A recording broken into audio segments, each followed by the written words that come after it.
नमस्कार. थोड्याशा एका वेगळ्या विषयावरती बोलणार आहोत आपण आज.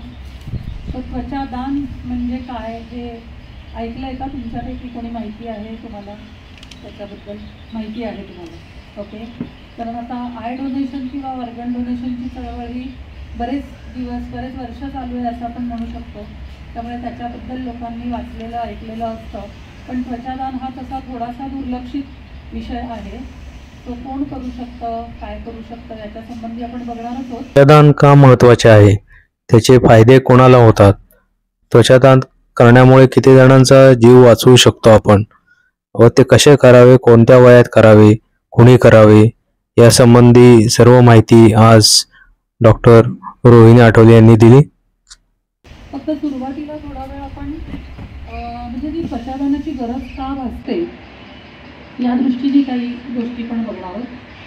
तर कुमुदिनी मेमोरियल पब्लिक चॅरिटेबल ट्रस्ट हा ट्रस्ट मी स्वतः चालू केला आहे आणि त्याच्यातर्फे आपण भाजलेल्या रुग्णांना सगळ्या प्रकारची मदत करण्याचं काम करत असतो. सो इथे जो बोर्ड लावला आहे त्याच्यात दिसतोय त्याप्रमाणे आपण 4 अँगल्सनी काम करतो.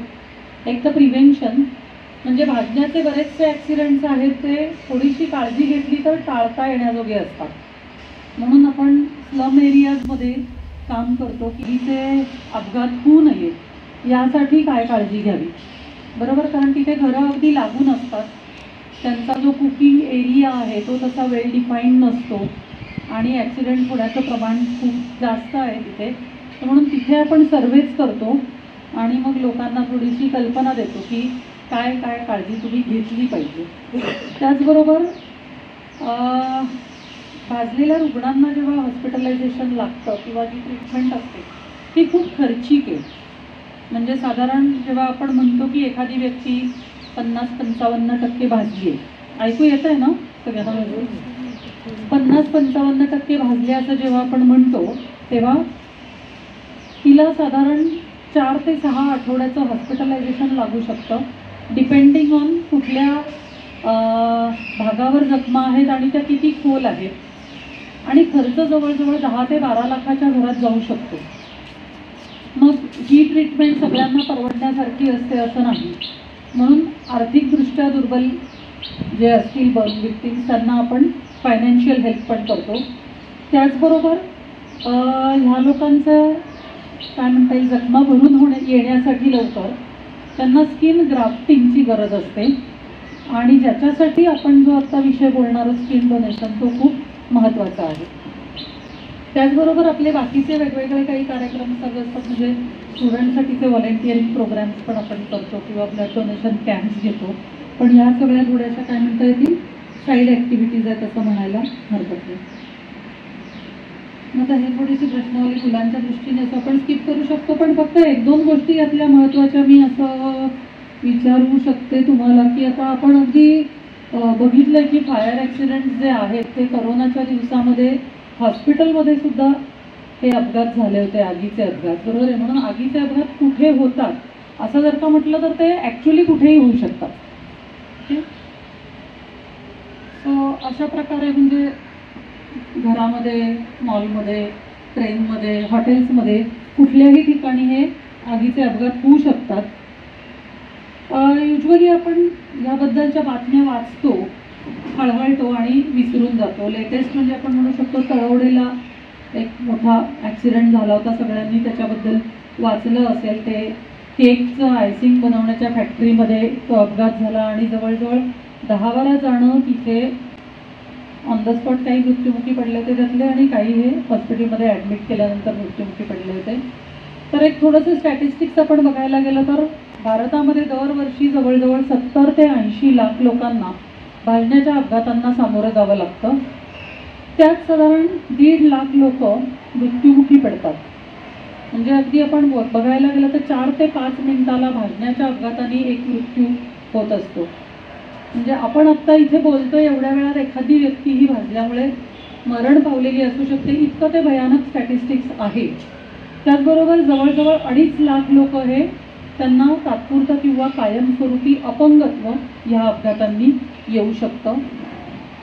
ह्याच्यात अर्थातच स्त्रियांचं प्रमाण हे जास्त आहे. रेशो बघायला गेलो आपण तर तो 70:30 आहे. त्याचं कारण सगळ्यांना लक्षात येऊ शकतं की जास्त ॲक्वेंटन्स क्लेम बरोबर हा स्त्रियांचा आहे. आणि त्याचबरोबर मोस्ट प्रॉडक्टिव्ह एज ग्रुप ज्याला आपण म्हणतो की 11 ते 40 वर्ष is the worst affected, statistics सांगतं. मग आता वेगवेगळी कारणं असू शकतात किंवा टाईप्स, म्हणजे बर्न्सचे टाईप्स थोडेसे वेगवेगळ्या प्रकारचे असू शकतात. फार डिटेलमध्ये जाणार नाही होत, पण ओव्हरऑल एक फ्लेम बर्नचं पर्सेंटेज बघितलं तर जवळजवळ 75% जास्त आगीचे अपघात हे फ्लेम बर्न्समुळे होतात. त्याचबरोबर आजकाल आपण एक नवीन वाचत असतो सतत, ॲसिड अटॅक्सबद्दलही वाचलं असेल. So unfortunately India ranks 1 in acid attacks. जवळजवळ दर 2 दिवसामध्ये एक ॲसिड अटॅक, म्हणजे वर्षभरात साधारण 150 ते 160 फक्त ॲसिड बर्न्समुळे होणारे काय म्हणता येईल कॅज्युअल्टीजचं प्रमाण आहे.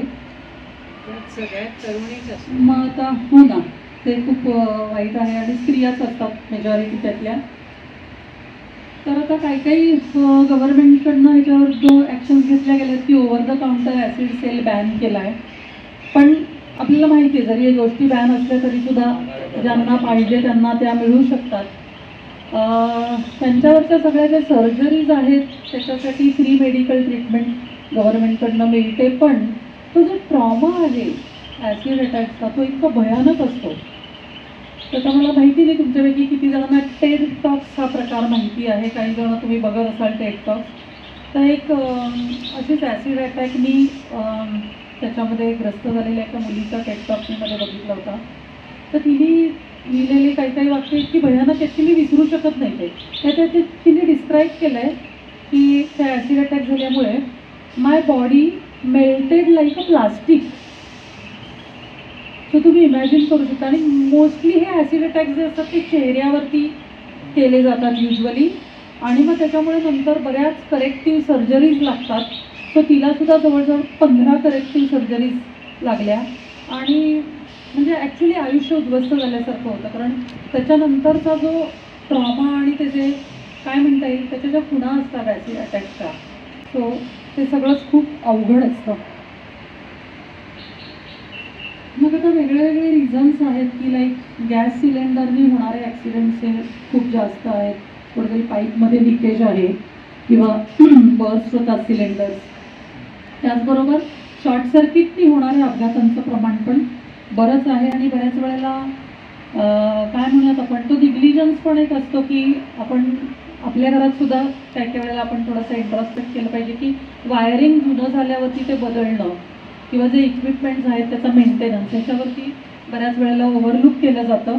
आणि कमर्शियल प्रिमायसेसमध्ये हे शॉर्ट सर्किट होऊन आगी लागण्याचं प्रमाण हे जास्त आहे असं म्हणायला हरकत नाही. तर थोडंसं अवेअरनेस पण कमी आहे आपल्या इथे असं लक्षात येतं. अगदी स्कूल लेवलपासनं, म्हणजे आता आपल्या इथे जे काय म्हणता येईल फायर डिपार्टमेंट आहेत अग्निशमन दल त्यांच्या लोकांची पण मी कॉन्टॅक्टमध्ये असते. सो त्यांना मी विचारलं होतं की आता मॉकड्रिल हा जो काही प्रकार आपण म्हणतो तर त्यांचं म्हणणं असं आहे की सगळ्या रेसिडेन्शियल किंवा कमर्शियल प्रिमायसेसमध्ये दर 6 महिन्यांनी मॉकड्रिल करणं हे बंधनकारक आहे खरं तर कायद्याने. पण आपल्यापैकी किती जणांनी आत्तापर्यंतच्या आयुष्यात तुम्ही आठवा की किती ठिकाणी आपण मॉकड्रिल्स अटेंड केले? तुमच्यापैकी कोणी आहे की ज्यांनी मॉकड्रिल केलेलं आहे एकदा तरी? सो आमच्या कॉलेजमध्ये एकदाच झाल्याचं मला आठवत आहे, त्याच्यानंतर नाही. Where this should be a regular practice. तर मॉकड्रिलचा 2-3 ॲडव्हान्टेजेस असतात. एक म्हणजे आपल्या ब्रेनला ते ट्युनिंग होतं की इन केस ऑफ क्रायसिस काय करायचं. कारण बऱ्याच वेळेला काय असतं घाबरून काहीतरी चुकीची ॲक्शन करणं आणि त्याच्यामुळे कॅज्युअल्टीज वाढणं हे जास्त प्रिव्हॅलंट असू शकतं. तर त्या दृष्टीने मॉकड्रिलचा उपयोग होतो की अचानक तुम्ही आहात तिथे कुठे जवळपास आग लागली तर तुम्ही तुमचा जीव कसा वाचवायचा याच्यासाठी ते ट्रेनिंग खूप आवश्यक आहे. पण होत नाही म्हणून शाळेपासून खरं तर या सगळ्या गोष्टी इन्कल्केट होण्याची गरज आहे. किंवा आता कुठले जे सोशल गॅदरिंग्ज असतात तर त्याच्यामध्ये बऱ्याच वेळेला असं काहीतरी झालं तर स्टॅम्पेड होऊन कॅज्युअल्टीज होण्याचं प्रमाण हे जास्त असतं. कारण म्हटल्यासारखं घाबरून लोक चुकीची ॲक्शन घेतात. तर त्या दृष्टीने पण हे थोडंसं ट्रेनिंग असणं खूप गरजेचं आहे. त्याचबरोबर फायर एक्सटिंग्विशर्स जे आपण बघतो ते आता बऱ्याच ठिकाणी दिसतात आपल्याला. म्हणजे नवीन सोसायट्याज वगैरे झालेत त्यांना तर कंपल्सरीच आहे, किंवा मॉल्समध्ये वगैरे आपण बघतो. पण ते वर्किंग कंडिशनमध्ये असतात का, आणि ते ऑपरेट किती जणांना करता येतात इमर्जन्सीला, हा पण एक थोडा काय म्हणता येईल अभ्यासाचा विषय असू शकतो. तसंच फायर डिपार्टमेंटचं स्टेटस आपण बघायला गेलो, सो ॲक्च्युली हे सगळे जे आहे statistics that is based on the response given in Rajya Sabha for a question asked in 2019, आणि गेल्या 2-3 वर्षातही त्याच्यात काही फारसा फरक पडलेला नाही. सो देशभरातलं आपलं जे फायर डिपार्टमेंट आहे they are lacking in everything. म्हणजे सो ऑलमोस्ट 50% स्टाफ त्यांच्याकडे. So 61% shortage in the number of fire stations. म्हणजे 61% शॉर्टेज, कॅन बी इमॅजिन. आणि म्हणून ह्याच्यावर तुम्ही जेव्हा विचार करायला लागले तर तुमच्या माहितीत असं कोणी आहे का की जे फायर डिपार्टमेंटमध्ये जॉब करतात, किंवा कुठे कधी आपण मुलांना असं हे काय म्हणता येईल त्यांना ते एक एक्सपोजर आपण कधीतरी दिलं आहे का, की ओके तुला चॅलेंजिंग जॉब, खरं तर खूप चॅलेंजिंग जॉब आहे, तर तुला करिअर आहे ते करायचं असेल तर तू फायर डिपार्टमेंटमध्ये काम कर. तर आपल्या कोणी नात्यातलं आपल्या कोणी ओळखीतलं त्याच्यात काम करणारं आहे का? अनफॉर्च्युनेटली माझ्या ह्याच्यातलं माहितीतली पण कोणी नाही. म्हणजे एक काय म्हणता येईल दुर्लक्षित असा जो पूर्ण एक विभाग आहे तो फायर डिपार्टमेंटचा आहे. आणि आग लागल्यावर फक्त त्याचं महत्त्व जे काय असतं ते आपल्याला जाणवतं. एक सकपाळ म्हणून मुलगी पहिल्यांदा इथे जॉईन झाली. तर आता तेच ना बऱ्याच म्हणजे आता गेल्या बऱ्याच नाही अगदी 4-1 वर्षापूर्वीपर्यंत आहे गेस की मुलींना नव्हतं, म्हणजे फायर डिपार्टमेंटमध्ये एंट्रीच नव्हती जसं आपण म्हणजे NDA आणि याच्यात होतं. सो आता ते त्यांनी ओपन केलेलं आहे. सो नवीन रिक्रुटमेंट आता मुली पण त्या ह्याच्यात करत आहेत, पण तरीसुद्धा पर्सेंटेज हे डेफिनेटली कमी आहे. So this lacuna is in everything like fire fighting vehicles, number of fire fighting officers, त्यांचे इक्विपमेंट, सगळ्याच बाबतीमध्ये वी ॲक्च्युली लॅक. आता हे अगदी हो हो, किंवा फायर ब्रिगेडला कॉल कसं करायचं हा नंबर सुद्धा खूप जणांना माहिती नसतो. आम्ही जेव्हा स्पेशली स्लम एरियाजमध्ये सर्वे करतो आणि त्यांना विचारलं की आग लागली तर कोणाला कॉल करायचं तुम्हाला माहिती आहे का, तर त्यांना माहिती नसतं. पण आता जी शाळेत जाणारी मुलं आहेत ती मात्र ते नंबर माहिती आहे त्यांना, तो ती मुलं सांगतात. पण बाकी सिनियर्सना माहिती नसतं बऱ्याच वेळेला. सो हे खूप बेसिक गोष्टी आहेत की बरेचसे ॲक्सिडेंट्स हे कुकिंग एरियामध्ये होण्याचं प्रमाण पण जास्त आहे. तर कुकिंग करताना काय काळजी घ्यावी, तर आपण अगदी शाळेत असताना शिकलेलो असतो की सुती कपडे घालायचे कुकिंग करताना, पण बऱ्याच वेळेला ते इग्नोर होतं आणि ते खूप इम्पॉर्टंट आहे. कारण नायलॉनचे वगैरे कपडे जे असतात ते चिपकून बसतात शरीराला जेव्हा ते पेट घेतात, आणि म्हणजे त्याच्यामुळे अजून ते जखमांची तीव्रता ही वाढते. किंवा लहान मुलं जी आहेत सो ती भाजण्याच्या एरियापासून लांब भाजण्या म्हणजे कुकिंग एरियापासून त्यांना लांब ठेवणं हे पण खूप महत्त्वाचं आहे. कारण बऱ्याच वेळेला अजूनसुद्धा खाली बसून स्वयंपाक केला जातो, किंवा स्पेशली फेस्टिव्ह सीझनमध्ये म्हणू शकतो आपण तळणं वगैरे जे काम असतं ते खाली बसून केलं जातं. आणि आहेत आपल्याकडे, म्हणजे मला आता जास्त शॉकिंग सांगायचे पण असे इन्सिडन्सेस झालेले आहेत की अगदी 3-4 वर्षाची मुलंसुद्धा अशामुळे भासतात. उकळतं तेल अंगावर सांडणं, उकळती आमटी सांडणं, किंवा आंघोळीचं पाणी उकळतं जे असतं ते अंगावर सांडणं, याच्यामुळे होण्याचे प्रमाण हे खूप जास्त आहे. म्हणजे तर फॉर एक्झाम्पल मी ससून हॉस्पिटलमध्ये विचारलं होतं, कारण आपल्या इथे 2च हॉस्पिटल्स आहेत की जिथे बर्न वॉर्ड आहे ॲक्च्युली.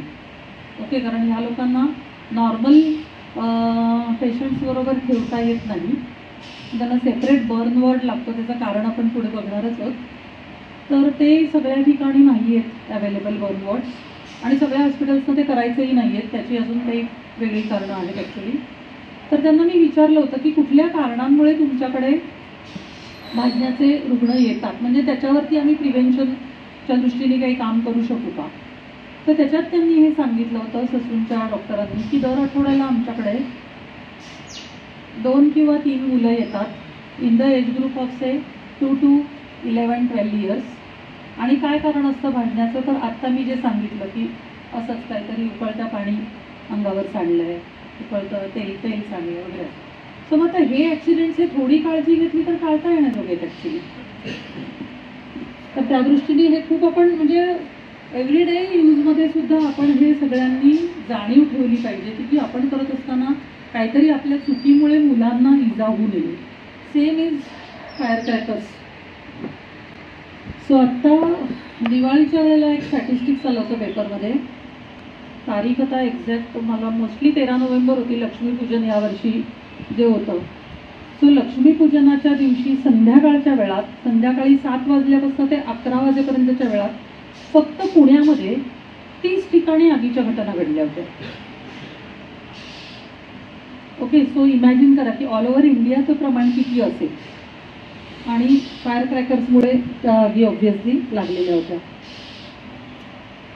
आता ह्या 1-2 गोष्टी ज्या मी मगाशी म्हटलं की मॉक ड्रिल का महत्त्वाचं आहे.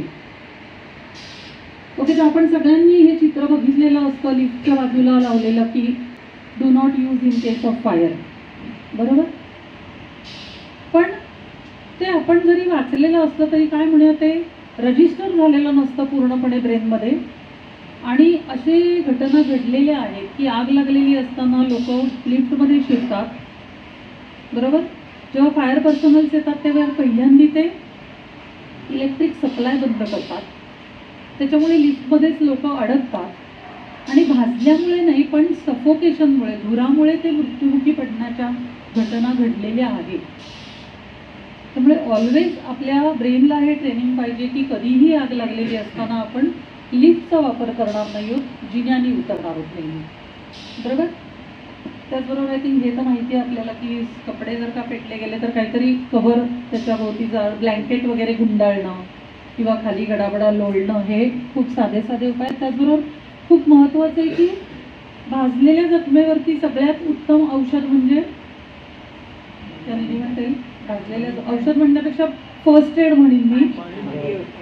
सो पाणी म्हणजे वाहत्या पाण्याखाली, नळाखाली हात धरणं, पाय धरणं किंवा पाणी, साधं नॉर्मल पाणी त्या जखमेवर टाकणं. पण ॲट द सेम टाईम बर्फाचं गार पाणी किंवा बर्फ लावणं हे पूर्णपणे चुकीचं आहे, कारण एक्झॅक्टली आपण एक वेगळा शॉक अजून त्याच्यामध्ये स्किनला देतो. त्याच्यामुळे that should be always avoided. So हे फर्स्ट प्रिलिमिनरी आपल्या सगळ्यांच्या ब्रेनमध्ये हे पण की चुकून कपड्यांनाच आग लागली आपल्या किंवा कोणाच्या व्यक्तीच्या, तर पुन्हा एक पॅनिक रिॲक्शनमुळे ती व्यक्ती पळत सुटते. पळत सुटल्यामुळे काय होतं, ऑक्सिजन जास्त मिळतोय आगीला आणि ती भडकते. त्याच्याऐवजी जिथे आहात तिथेच थांबा, खाली पडा आणि गडाबडा लोळा, म्हणजे तुमच्या कपड्यांचे आग जी असेल ती विझली जाईल. सो हे पण आपल्याला कुठेतरी सतत लक्षात ठेवायचं. तर त्यांनी थोडी बॅकग्राऊंड याच्याकरता सांगितली होती की काय म्हणजे किती भयानक असतं आगीच्या घटना घडणं आणि आपण हळूहळू ज्या विषयाकडे येणार आहोत त्याचं रिलेशन काय आहे त्या दृष्टीने. सो बेसिकली बर्न पेशंट जो असतो तो सगळ्या अंगाने उद्ध्वस्त होतो असं आपण म्हणू शकतो. म्हणजे काय, फिजिकली शारीरिक जखमाकरण त्याला होणार आहेत, मानसिक, कारण तो जो ट्रॉमा असतो बर्न ॲक्सिडेंटचा तो विसरणं हे तसं पटकन शक्य नसतं. इकॉनॉमिकली मी आत्ता सांगितलं तसं ट्रीटमेंट खूप खर्चिक आहे. आणि चौथं म्हणजे सोशली, याचं कारण भाजण्याच्या जखमांचे जे नंतर काय म्हणजे आपण व्रण राहतात त्यामुळे थोडंसं सोशल याच्यात मिक्सअप होताना त्याला एक कॉम्प्लेक्स येऊ शकतो त्या व्यक्तीला, विशेषतः जर का चेहऱ्यावर किंवा दर्शनी भागावरती त्या जखमा असतील. आता प्लॅस्टिक सर्जरी किंवा कॉस्मेटिक सर्जरीनी त्याला हे करता येतं, म्हणजे बदलता येतात त्या जखमा, पण again that is going to add up the cost की जी सगळ्यांना परवडणारी नाही आहे.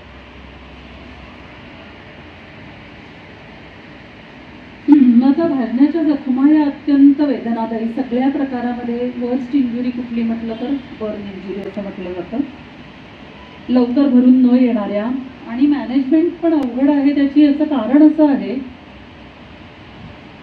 Infection is the greatest danger. Okay, तर हे इन्फेक्शन का होतं ह्याच्यासाठी आपण थोडंसं पुढे जाऊयात. सो जेव्हा भाजण्याचा एरिया जास्त असतो पर्टिक्युलरली मोर दॅन 45-50-60%, तर म्हणजे तेवढ्या भागावरती तुमची स्किन जी आहे ते स्किनचं प्रोटेक्शन निघून गेलेलं आहे, बरोबर. आणि स्किनचं सगळ्यात पहिलं फंक्शन म्हणजे it is the first line of defence असं म्हटलं जातं. म्हणजे आपल्या त्वचा ही संरक्षक अवयव म्हणून काम करते खरं तर. आणि त्वचा हा आपल्या शरीरातला सर्वात मोठा ऑर्गन आहे, बरोबर. तर आपण विचार करूया की आपल्याला कुठेतरी थोडंसं भाजलं, कापलं, काही लागलं, खरचटलं, त्या जखमेकडे थोडंसं आपण दुर्लक्ष झालं सपोज, किंवा आंघोळ करताना पाणी वगैरे गेलं त्याच्यावरनं, तर काय होतं त्याच्यामध्ये पस होतो, पू होतो. So that is nothing but the infection. Okay, म्हणजे त्याच्यामध्ये काही प्रकारचे मायक्रो ऑर्गॅनिझम्स असतात. मग आता इमॅजिन करा, ज्या व्यक्तीची 50-55% कातडी स्किन ही जळाली, सो तेवढा सगळा मोठा area is a welcome gate for all types of pathogens, bacteria, microbes. आणि त्याच्यामुळे त्याच्यातनं ते जे इन्फेक्शन बॉडीमध्ये एंटर होतं ते कंट्रोल करणं is a challenge for doctors also. Okay, आणि म्हणून असं म्हटलं जातं की जर का 60%पेक्षा जास्त बॉर्न्स असतील तर the death is almost sure, right. And the reason being what is called as septicemia. मग आता थोडंसं इथे जे मला सांगायचं ते असं आहे की we lack in infrastructure also, आणि अवेअरनेस नाही, त्यामुळे पण हे डेथ पर्सेंटेज जे आहे ते वाढतं. जसं मी सांगितलं की पुण्यात फक्त 2 हॉस्पिटल्स आहेत की जिथे भाजलेल्या रुग्णांना ट्रीटमेंट मिळू शकते. Same is the scenario all over India. So जर का ससून आणि सह्याद्री सूर्या हॉस्पिटल कसबा पेठेमधलं, म्हणजे सह्याद्री सूर्या आता ज्याला म्हणतात. सो ऑल ओव्हर इंडिया जर का आपण बघितलं तर देर आर हार्डली 67 सेंटर्स की जिथे बर्नवर्ड आहे बऱ्यापैकी. तो खूप छान आहे असं नाही म्हणता येणार. ससूनच्या बर्नवर्डची आत्ताची जर का स्थिती सांगायची झाली तर म्हणजे त्याच्यावरती एक लेख लिहिता येईल. इतकी वाईट परिस्थिती आहे ससूनमध्ये. मी लास्ट वीकमध्येच व्हिजिट करून आले तिथे. तर म्हणून या 67 पैकी आपण म्हणतोय 30 गव्हर्नमेंट बनली आहेत आणि 37 आर प्रायव्हेट. लाईक ससून हे गव्हर्नमेंटचं आहे, पण सह्याद्री सूर्या जे आहे ते परत प्रायव्हेट आहे. त्यामुळे परत जे खर्चाचं गणित आपण म्हणतो ते पुन्हा प्रायव्हेट ह्याच्यामध्ये बदलतं. So hardly there are 1300-1400 beds आहेत आणि 300 ICU बेड्स. रिक्वायरमेंट किती आहे तर 6000 बेड्सची रिक्वायरमेंट आहे विथ 700 ते 800 ICU बेड्स. ही रिक्वायरमेंट कशाशी रिलेटेड तर सुरुवातीला जे आपण स्टॅटिस्टिक्स बघितलं की ज्या प्रमाणात बर्नचे ॲक्सिडेंट्स होतात त्या दृष्टीने ती रिक्वायरमेंट आहे. पण मग तेवढं अवेलेबल नाही आहेत गोष्टी आपल्या इथे. फॉर एक्झाम्पल आता एक लेटेस्ट सांगते की वाचलं असेल बहुतेक तो सुद्धा इन्सिडेंट सगळ्यांनी. आय थिंक नवरात्रीच्या दिवसातच जे काय प्रोसेशन असतं देवीची यात्रा वगैरे, तर महाबळेश्वरच्या जवळ ते चालू होतं प्रोसेशन आणि त्यांनी काय केलं होतं जनरेटर वापरला होता ते सगळं लाईटिंग आणि ह्याच्यासाठी. आणि त्या जनरेटरवरच एक रॉकेलचा स्कॅन ठेवलेला होता. ओके, सो तो हीटनी मेल्ट झाला आणि स्फोट झाला त्याचा की ज्याच्यामध्ये जवळजवळ 10 ते 12 लहान मुलं भाजली होती. पेपरमध्ये आलं होतं, मला माहीत नाही तर तुमच्यापैकी किती जणांनी वाचलं. तर त्यातले 2-3 मुलं ही ससूनमध्ये ॲडमिट होती. एक मुलगा त्यातला सूर्या हॉस्पिटलला ॲडमिट होता ज्याला आपण ट्रस्टतर्फे मदत केली. तो आता बरा झाला आहे मुलगा. एक मागच्या आठवड्यात त्याला डिस्चार्ज दिला. तर तो पण जवळजवळ पूर्ण त्याचे दोन्ही पाय, पोटावरती काही जखमा, जवळजवळ तो 35 ते 40% भाजला होता. तो त्याला जवळजवळ 7 ते 8 लाख रुपये खर्च आला त्याच्या ट्रीटमेंटला. तो काही प्रमाणात आपण संवेदनातर्फे आमच्या ट्रस्टतर्फे असं मदत त्याला केली. सो किती निग्लिजन्स आहे हा, नाही का. म्हणजे काय अशा प्रकारचा ॲक्सिडेंट का होतो हा मला म्हणजे वारंवार एक पडणारा प्रश्न आहे. So we lack in infrastructure. मग आता आपल्या लेवलला आपण काय करू शकतो. So coming to the main point आपला म्हटल्यासारखं की आता हे जे इन्फ्रास्ट्रक्चर चेंज करणं किंवा लोकांचा माइंडसेट चेंज करणं, त्यांना अवेअर करणं हा एक झाला. त्याच्यामध्ये पण लिमिटेशन्स आहेत शेवटी. इंडिव्हिज्युअल लेवलला त्याला करायला हे लिमिटेशन्स आहेत. But most easiest thing everyone can do is just donate the skin. मग त्याला काय काय हे आहेत काय म्हणता येईल त्याचे काही क्रायटेरिया आहेत का, कोण करू शकतं, काय करू शकतं, त्याचा उपयोग काय, हे सगळे डिटेल्स आपण बघणार आहोत. तर जस्ट एक त्वचेचा म्हणजे सेक्शनल व्ह्यू होता आता, फार इम्पॉर्टन्स आपल्याला नाही त्याला. तर आता नॉर्मल स्किनचे फंक्शन्स काय आहेत त्यातलं मगाशी मी म्हटल्यासारखं सगळ्यात महत्त्वाचं फंक्शन म्हणजे फर्स्ट लाईन ऑफ डिफेन्स, आणि त्याच्यामुळे संरक्षक कवच हे जे त्याचं कार्य आहे ते सगळ्यात महत्त्वाचं आहे. त्याबरोबर बाकीचे आपल्याला माहिती आहेत, सेन्स ऑर्गन वगैरे. परत लास्ट पॉईंट एक खूप महत्त्वाचं आहे की पाणी आणि क्षारांचं संतुलन राखणं शरीरातल्या, हे पण एक महत्त्वाचं कार्य आहे की ही जी दोन्ही कार्य बर्न पेशंटमुळे खूप मेजर एक सेटबॅक त्या फंक्शन्सना येतो असं म्हणायला हरकत नाही. मग स्किन डोनेशन हे कशासाठी करायचं, तर हे जे स्किन डोनेशन करणार आहोत ह्याच्यातनं बर्न पेशंटला ती स्किन त्याचं स्किन ड्रेसिंग म्हणून वापरलं जातं. कारण नॉर्मल जे ड्रेसिंग असतं ते बर्न वुंड्सवरती नाही लावता येत, कारण त्याच्यातनं खूप सतत पाणी येत असतं त्या जखमांमध्ये, ते चिकटतं मग नॉर्मल वॉशक्लॉथ आणि जे असतं ते, आणि त्यानंतर ते रिमूव्ह करणं हे खूप वेदनादायी असतं. त्याच्यामुळे ते नॉर्मल ड्रेसिंग त्यांना वापरता येत नाही. पण जेव्हा आपण डोनेट करतो स्किन, तर ती स्किन प्रोसेस करून बर्न पेशंटना वापरली जाते ग्राफ्टिंगसाठी. त्यामुळे त्यांचं पेन खूप कमी होतं, इन्फेक्शनची रिस्क खूप कमी होते, त्यामुळे त्यांच्या जखमा लवकर भरून येतात, त्यांचा हॉस्पिटलायझेशनचा स्टे कमी होतो, त्यांचा खर्च कमी होतो, असे खूप ॲडव्हान्टेजेस आहेत त्याच्यात. आणि सगळ्यात महत्त्वाचा आस्पेक्ट जो आहे तो म्हणजे no cross matching is required. कारण त्वचेची रचना ही सगळ्या ह्युमन बिईंगची सारखी आहे. ॲनाटॉमिकली तो सेक्शन वगैरे त्याच्यासाठी दाखवलं ॲक्च्युली की ॲनाटॉमिकली सगळ्यांची स्किन ही सारखी आहे, irrespective of the age, sex, caste, ईड. बरोबर. जो आपल्याला डिफरन्स दिसतो तो फक्त काय असतो, कलरमधला डिफरन्स असतो. त्याच्यामुळे कोणत्याही व्यक्तीची त्वचा ही कुणालाही चालते. ब्लड डोनेशनमध्ये जे आपण म्हणतो की ब्लड ग्रुप मॅच करायला लागतो, किंवा ऑर्गन डोनेशनमध्ये सुद्धा टिश्यू मॅचिंग हे खूप महत्त्वाचं असतं. रिजेक्शन त्याच्यामुळे येऊ शकतं. हा कुठलाच हिंडरन्सचा स्किन डोनेशनमध्ये नाही आहे. मग अजून एक आपण तुलना याच्यासाठी दिली की बऱ्याच लोकांना असं मनात येतं की आर्टिफिशियली नाही का आपण स्किन करू शकत तयार, कशाला तुम्ही एवढं स्किन डोनेशनचा वगैरे विचार करताय, सायन्स आता इतकं ॲडव्हान्स झालं आहे नाही का. तर आर्टिफिशियली स्किन तयार करता येते नक्कीच, पण भारतासारख्या देशाला परवडणारं नाही आहे. कारण जर का कॉस्ट आपण बघितली, सो डोनेटेड स्किन्स कॉस्ट 3000, एक 10 by 10 सेंटीमीटर, आणि same artificial skin cost is 50,000. So almost 15 times higher. आणि मग आपल्या इथल्या पेशंट्सना ही कॉस्ट परवडणारी नाही आहे नक्कीच. ओके. मग कमिंग टू द आता मेन हे की कोण डोनेशन करू शकतो. जिवंत व्यक्ती करू शकते का, तर करू शकते अगदी रेअर केसेसमध्ये.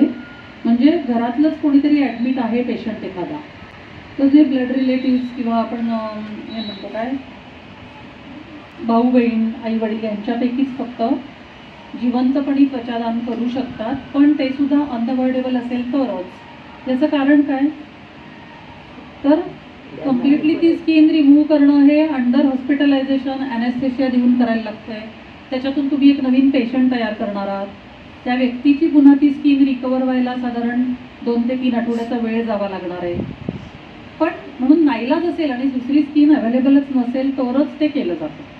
पण असं ब्लड डोनेशनसारखं मी आज गेलो आहे आणि स्किन डोनेट करून आलो आहे असं नाही होऊ शकत नक्कीच. ठीक आहे. पण after death yes, every healthy person can donate skin after death, either मग नॅचरल डेथ असेल किंवा ब्रेन डेथ केसमध्ये पण. मग आता I am coming to that. So there are certain criteria की above 18 years of age anyone can donate the skin after death except the म्हणजे कुठल्याही प्रकारचं स्किन इन्फेक्शन नसलं पाहिजे त्या व्यक्तीला, किंवा कुठलेही infectious diseases like pneumonia, okay, skin infections, cancer, HIV, STDs यापैकी कुठलेही डिसीजेस नसतील. तर म्हणून मी म्हटलं की 18 वर्षावरील कोणतीही हेल्दी व्यक्ती किंवा निरोगी व्यक्ती can donate the skin. There is no upper age limit. So actually 9 वर्षापर्यंतचे सुद्धा स्किन डोनेशनचे घेतले गेलेले आहेत. म्हणजे एक्झिमा, सोरायसिस याचं नाही करतायत. स्किन इन्फेक्शन म्हणजे कुठल्याही प्रकारचं स्किन डिसीज असेल तर नाही करतायत. आता कुठून घेतली जाते स्किन? तर बऱ्याच वेळेला असा एक प्रश्न असतो की विद्रुपता येते का बॉडीला, शरीराला, कसं? तर always the dignity of the dead body is maintain. त्यामुळे कधीच दर्शनी भागावरची स्किन काढली जात नाही, म्हणजे चेहरा किंवा हातांवरची स्किन कधीच काढली जात नाही, तर फक्त पाठीवरची आणि पायांवरची स्किन काढली जाते. स्किन काढल्यानंतर तो जो एरिया आहे तो कम्प्लिटली बँडेज केला जातो. ही प्रोसेस 6 तासाच्या आत कंप्लीट व्हावी लागते. मृत्यू पश्चात 6 तासाच्या आत स्किन डोनेशन कंप्लीट व्हायला पाहिजे. तर त्याच्यासाठी प्रोसिजर अशी आहे की स्किन बँकेच्या लोकांना तुम्ही कॉल करायचं. जिथे डेड बॉडी असेल तिथे ते लोक येतात. हॉस्पिटलमध्ये असेल तर हॉस्पिटलमध्ये, घरी तुमच्या असेल तर घरी.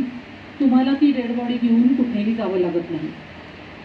ओके, ते येतात लोक, ते त्यांची सगळी टीम असते आणि ते ती प्रोसेस सगळी कंप्लीट करतात. सो अशा प्रकारे डर्मॅटोम म्हणून एक ॲपॅरेटस असतं, त्याला एक शार्प नाईफ असते. त्याच्याने त्वचेचा वरचा अगदी पातळ पापुद्रा, म्हणजे त्वचेचे 8 लेयर्स असतात, त्यातला 1/8 लेअर. सो टॉपमोस्ट लेअर जो आहे त्याचा थिकनेस हा साधारण 0.3 mm वगैरे इतका असतो. तेवढाच फक्त काढून घेतला जातो. ज्या ठिकाणचं ते काढलं आहे त्या ठिकाणी बँडेज केलं जातं. त्याचबरोबर 2 ब्लड सॅम्पल्स पण घेतले जातात की ज्याचं नंतर लॅबोरेटरीमध्ये नेऊन टेस्टिंग केलं जातं, just to confirm that there is no any sort of infection. तसंच ती स्किन पण चेक केली जाते. कुठल्याही प्रकारचं इन्फेक्शन नाही अशी खात्री झाल्यावरच त्याला आपण तिथे जे बघतोय त्या अशा पद्धतीने जाळी पाडली जाते त्या स्किनला, म्हणजे it could be used as a dressing. आणि त्याचा सरफेस एरिया सुद्धा वाढतो जेव्हा you make it in to a mesh like structure, right. So अशा प्रकारे सगळं असेप्टिक एन्व्हायरमेंटमध्ये, निर्जंतुक वातावरणात सगळी ती प्रोसेस कंप्लीट केली जाते स्किन बँकेमध्ये नेऊन. सो जसं ब्लड डोनेशन केल्यानंतर ते ब्लड बँकेमध्ये स्टोअर केलं जातं, तसंच ही स्किन बँकेमध्ये स्टोअर केली जाते. आणि अशा प्रकारे त्याला लेबलिंग करून ती जवळजवळ 5 वर्षापर्यंत ती स्किन स्टोअर करता येते. So skin bank is again the काय म्हणता येईल स्पेशलाइज्ड एरिया आहे की जिथे ही स्किन इंटरनॅशनल प्रोटोकॉल्स आहेत त्याच्यासाठी कशा पद्धतीने कुठल्या सोल्युशनमध्ये स्टोअर करायची त्या पद्धतीने ती स्टोअर केली जाते. आणि त्याचं शेल्फ लाईफसुद्धा आपण म्हणू शकतो की खूप जास्त आहे. सो 5 वर्षापर्यंत आपल्याला ती युटिलाइज करता येऊ शकते. देहदान केल्यावर आपोआप त्याच्यात हे आपोआप होत नाही, तर ती अजून आपल्या इथे ती सिस्टीम तशी नाही आहे. So we are actually demand करतोय आपण ते सगळे बॉडी आणि ऑर्गन डोनेशन फेडरेशन जे आहे स्किन डोनेशन, की एका ठिकाणी तुम्ही ही सगळी प्रोसेस करा. म्हणजे त्या आय बँक्स ह्या वेगळ्या असतात परत. सो मग ते म्हणजे कॉर्निया रिमूव्हल जे असतं ते करणार. बॉडी डोनेशन सगळ्या कॉलेजेसमध्ये किंवा सगळ्या इन्स्टिट्यूटमध्ये ॲक्सेप्ट करतात असं नाही. जिथे बॉडी डोनेशन आहे तिथे स्किन डोनेशन घेतलं जातं असं नाही. सो मग ही सगळी एक सेंट्रलाइज सिस्टीम करण्याची पण खूप आवश्यकता आहे खरं तर. आता कमी अजून एक पॉईंट त्याच्यात हिंडरन्सचा आपण म्हणू शकतो की ओके, एखाद्या व्यक्तीला इच्छा आहे त्वचादान करायची मृत्यू पश्चात, पण तिथे स्किन बँक नसेल तर the person cannot donate. So 2014पर्यंत 15पर्यंत राहता ही परिस्थिती होती की भारतात फक्त 8 ठिकाणी स्किन बँक्स होत्या. Maharashtra is fortunate to have 4 skin banks. पहिली स्किन बँक इंडियातली पण सायन हॉस्पिटलला सुरू झालेली होती. डॉक्टर माधुरी गोरेंचं नाव प्रॉबेबली तुमच्यापैकी काही जणांनी ऐकलं असेल. मध्ये एक त्यांचंही आर्टिकल आलेलं होतं पेपरला.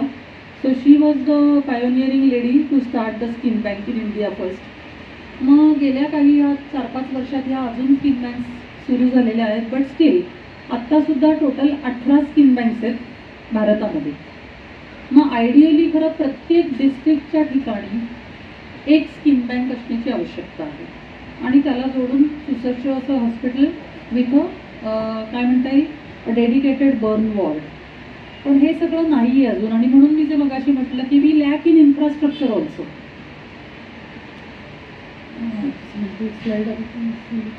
ठीक आहे. सो म्हटल्यासारखं म्हणजे एखाद्या कन्याकुमारीला एखाद्या व्यक्तीला जर का वाटलं की मला स्किन डोनेट करायची पण तिथे स्किन बँकच नाही आहे, त्यामुळे ती प्रोसिजर करणं हे हेच शक्य नाही आहे. सो म्हणून जास्त प्रमाणात स्किन बँक्स तयार होणं, अजून काही ठिकाणी येऊ घातले आहेत आता, यूपीमध्ये तयार होतीये, बट स्टील प्रमाण खूपच कमी आहे. आता आपण सगळ्यांनी ऐकलंय की ऑर्गन डोनेशनबद्दल आपण म्हणतो माहिती आहे आपल्याला, स्किन डोनेशनबद्दल नाही माहिती. अनफॉर्च्युनेटली खरं खूप सोपं आहे आणि म्हणून थोडंसं एक कंपॅरिझन केली तर मला सुद्धा प्रश्न पडतो की का इतकी माहिती नाही आहे स्किन डोनेशन. म्हणजे आश्चर्य मला असं वाटलं की काही काही डॉक्टरांना सुद्धा मी जेव्हा बोलले तेव्हा त्यांना सुद्धा माहिती नाही आहे की स्किन डोनेशन करता येतं. मग सामान्य माणसाला माहिती नसलं तर काही फारसं म्हणजे त्याच्यात आश्चर्य नाही असं वाटायला लागलं मला. तर मी म्हटल्यासारखं की सगळ्यात सोपं आहे, कारण क्रॉस मॅचिंगच नाही आहे तिथे. ऑर्गन डोनेशनचं आपण इतकं ऐकतो, ओके, पण ऑर्गन डोनेशनचं एक महत्त्वाची गोष्ट मला तर माहीत नाही किती जणांना माहिती आहे की फक्त brain dead person can donate the organ. Natural डेथमध्ये you can only donate cornea म्हणजे आय डोनेशन किंवा स्किन डोनेशन. तर बऱ्याच जणांना तो एक गैरसमज आहे की नॅचरल डेथ नंतर सुद्धा किडनी, लिव्हर हे डोनेट करता येतं, तर तसं होत नाही. याचं कारण मला वाटतं सगळ्यांना डिफरन्स माहिती आहे ब्रेन डेड आणि नॅचरल डेथमधला. Should I tell what is the exact difference? Exactly. So natural death जेव्हा आपण म्हणतो, बायोलॉजिकल डेथ, की ज्याच्यामध्ये आधी हृदयक्रिया बंद पडते आणि ती व्यक्ती मृत्यू पावली असं डिक्लेअर करतात. सो आपण फ्लॅट लाईन जे बघतो पिक्चर्समध्ये दाखवताना, so the person is declare dead. मग त्यावेळेला हात बंद पडल्यामुळे सगळ्या अवयवांचा रक्तपुरवठा हा बंद पडतो, बरोबर. आणि म्हणजे ते लक्षात येऊन काही वेळेला डॉक्टरांकडे जाऊन ते सर्टिफिकेट हॉस्पिटलमध्ये असेल तर लगेच कळतं. तर मग तोपर्यंत इतकी वेळ हातातून निघून गेलेली असते की ते सगळे अवयव हे नॉन फंक्शनल होणार आहेत, एक्सेप्ट स्किन. कारण स्किनचा आपण फक्त 1/8 लेअर काढतोय आणि कॉर्निया त्यालाही लिमिटेशन आहे ऑफकोर्स. कॉर्नियाला सुद्धा 2 तासाच्या आत काढायला लागतो आणि स्किन 6 तासाच्या. पण बाकीचे कुठलेच ऑर्गन्स एक्सेप्ट काही काही लिगामेंट्स किंवा बोन्स हे करता येतात, पण ऑर्गन ॲसेट बाकीचे कुठलेही डोनेशन करता येत नाही. पण हेच जर का ब्रेन डेड जेव्हा आपण म्हणतो तेव्हा त्याचं हार्ट चालू असतं त्या व्यक्तीचं, आर्टिफिशियली व्हेंटिलेटर आणि मेडिकेशनच्या सपोर्टनी ही व्यक्ती जिवंत असते, पण ब्रेन डेड झालेला असतो. लक्षात येत आहे? पण हार्ट चालू असल्यामुळे सगळ्या ऑर्गन्सना ब्लड सप्लाय होत असतो आणि म्हणून ते फंक्शनल असतात. मग जोपर्यंत तो व्हेंटिलेटरचा सपोर्ट आहे त्या वेळात ते सगळे ऑर्गन्स रिट्रीव्ह केले जातात आणि ते दुसऱ्या पर्सनमध्ये म्हणजे इम्प्लांटेशनसाठी वापरले जातात, ट्रान्सप्लांटसाठी. म्हणून मग आपण ते ग्रीन कॉरिडॉर, टाईम लिमिट या सगळ्या गोष्टी त्या अनुषंगाने येतात. सो असं नाही होऊ शकत व्हेंटिलेटर काढून घेतला तर परत कधी हार्ट स्टॉप होऊ शकतं आणि ती व्यक्ती डेड होऊ शकते. त्याच्या आत ते ऑर्गन्स रिट्रीव्ह करणं गरजेचं असतं, ओके. आणि मग पर्सेंटेज किती आहे? 2% पीपल डाय ड्यू टू म्हणजे brain death, okay. Whereas remaining 98% they have a natural death, बरोबर. त्यातले मी म्हणते अगदी आपण 20% सोडून देऊ की ते त्या सगळ्या एलिजिबिलिटी क्रायटेरियामध्ये बसत नाही आहेत, काही ना काही इन्फेक्शन आहे, कॅन्सर आहे, अमुके डमुके. पण 70% लोक हे स्किन डोनेशन करू शकतात. आणि स्टॅटिस्टिक्स असं सांगतं की जरी फक्त 2% लोकांनी भारतात स्किन डोनेशन केलं तरी आपली गरज भागवून आपण स्किन एक्सपोर्ट करू शकतो. पण आत्ता हार्डली 0.2% स्किन डोनेशन होते. सो म्हणून तो जो लॅक्युना आहे तो खूप जास्त आहे, ओके. आणि आपण स्किन डोनेशन नाही केलं तर काय होणार आहे, राईट. सो वेस्टच जाणार आहे म्हणजे ती स्किन.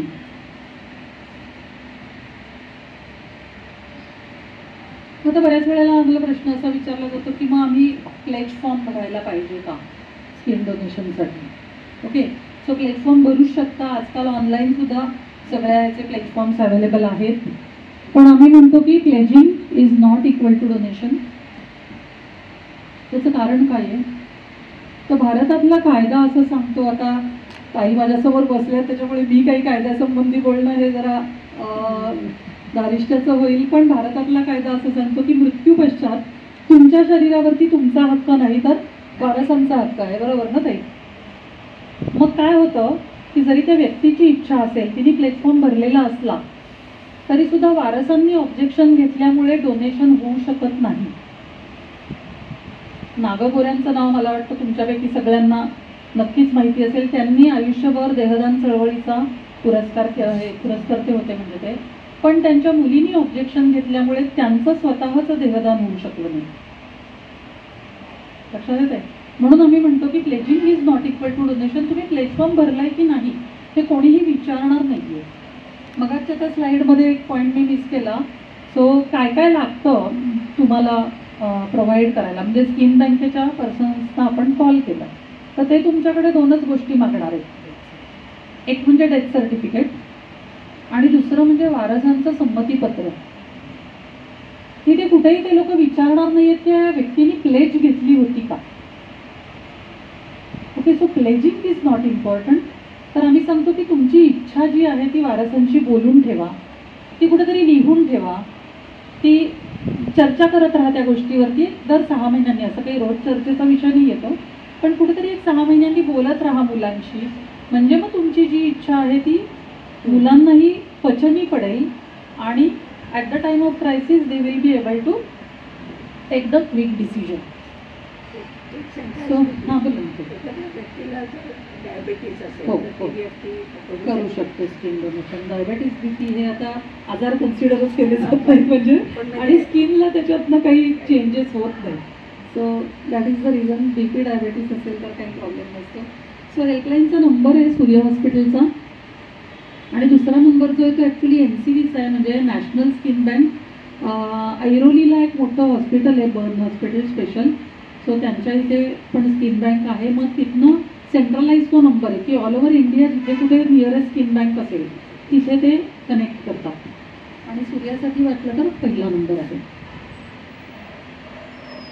सो अशा दृष्टीने आपण ही सगळी माहिती आय थिंक तुमच्यापर्यंत मला जे पोचवायच्या त्या गोष्टी त्या मी पोचवल्या. पण असं लक्षात येते की आम्ही जे काम करतोय ट्रस्टतर्फे, so it's like a drop in the ocean. म्हणजे इतक्या जास्त प्रमाणात ह्याच्यात लोक चळवळ होण्याची गरज आहे की looking at all the statistics आणि इन्फ्रास्ट्रक्चर.